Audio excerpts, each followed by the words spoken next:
Не само, че имаме напредък, а и тя е готова.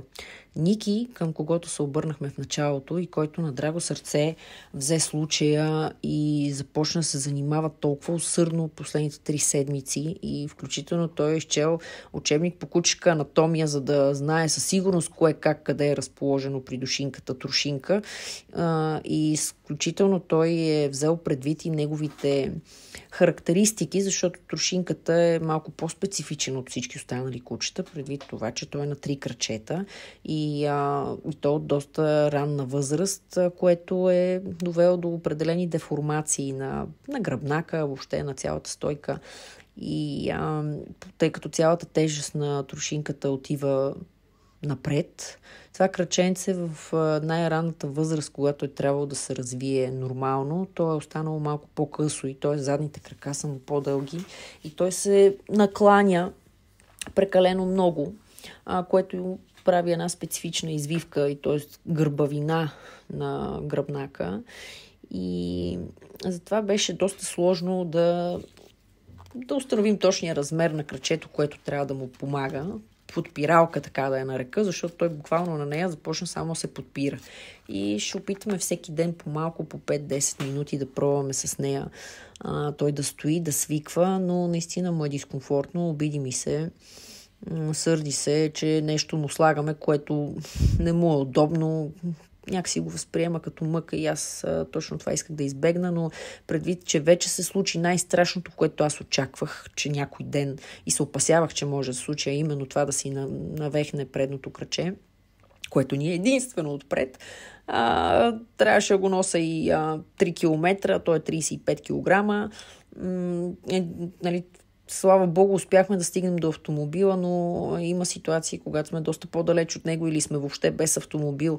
И на мен ми се иска в такива ситуации, да, аз ще нося тази протеза навсякъде с нас, където когато и да се наложи, да излизаме, за да мога да съм спокойна, че ако нещо, не дай Боже, стане, че имаме някакъв вариант на придвижване, защото аз колкото и да искам и да имам желанието, просто физически няма как да издържа дълго време да нося 35 кг постоянно.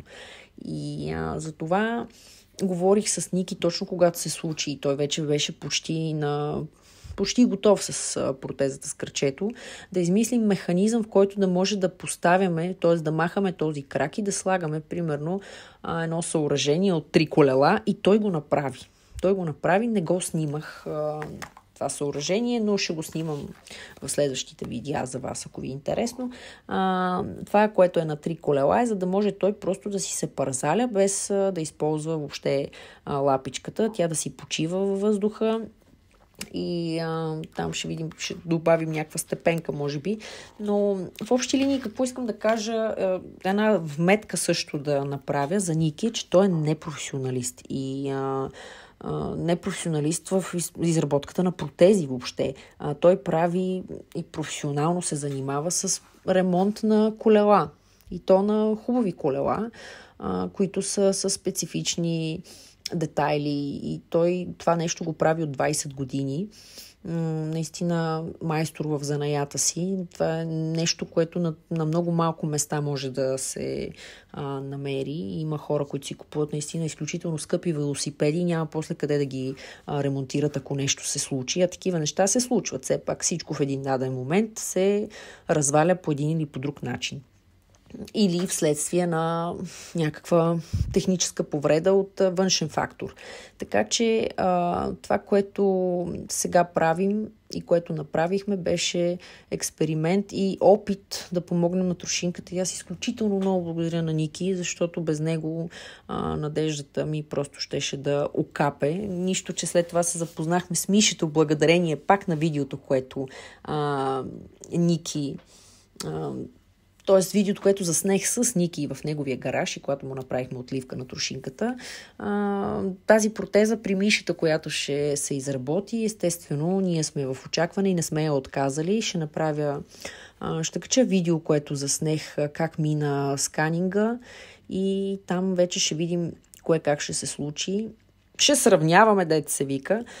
Със сигурност Мишето и неговия екип и брат му ще могат да направят доста по-детайлна и по-удобна, вероятно, протеза, макар че и те не са правили за животни до сега. Също ще бъде експериментално всичко, но ще пробваме. Важно е на трошинката да му е добре. Аз ще си отделя цялото време и колкото е нужно да ходим и да пробваме, толкова пъти ще отидем. Просто много е важно наистина в един момент да се подсигурим с кръче, защото колкото и на него да не му се вярва и той да не иска, той самия разбра, че когато те боли лапичката и нямаш на какво да се опреш, най-добрият вариант е да ти се сложи дори ето такова, което е неудобно в началото, но после нещата стават къде по-лесни и по-приятни. Той в продължение на 3 дни много трудно се придвижваше и то аз го носех почти, т.е. за нагръдника го държах тежестта да е в мен и той се движеше само на задни лапи. Това е след като навех на кръчето.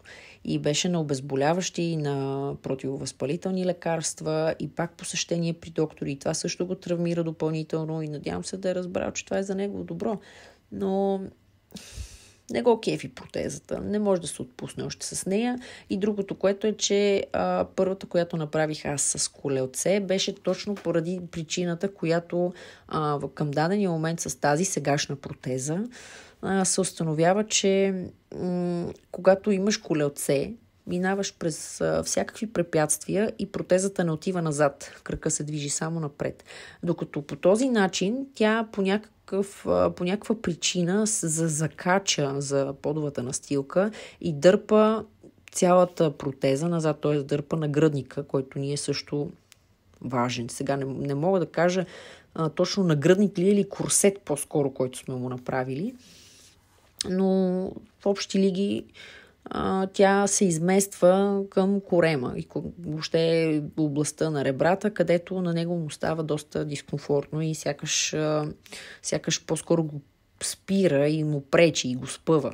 И това нещо трябва да го избегнем и да го усъвършенстваме доколкото можем, защото трошинката ни е важен и започнали сме нещо и трябва да го довършим до край. Ще ви държа в течение, ако ви е интересно. Чао от нас и всичко най-добро! Обичам!